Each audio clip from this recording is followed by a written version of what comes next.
Christ's nature greater than man's.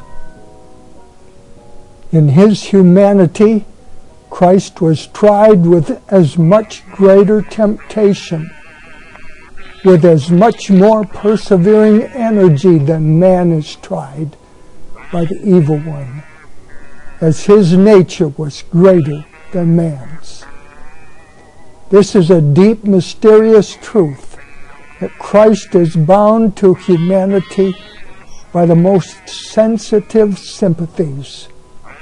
The evil works, the evil thoughts, the evil words of every son and daughter of Adam press upon his divine soul.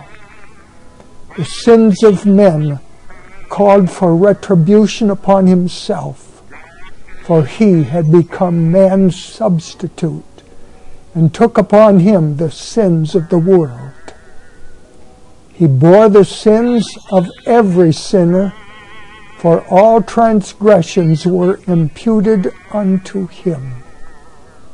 How shall we escape if we neglect so great salvation?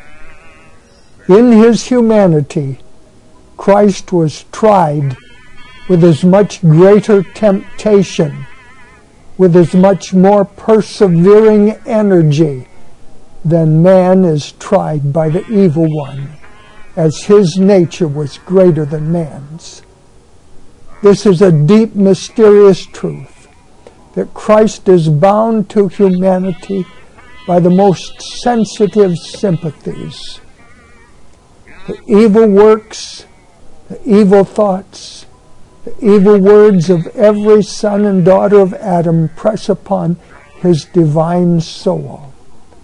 The sins of men called for retribution upon himself, for he had become man's substitute, and took upon him the sins of the world. He bore the sins of every sinner, for all transgressions were imputed unto him, though he did no sin. Neither was guile found in his mouth. Though the guilt of sin was not his spirit was torn and bruised by the transgressions of men.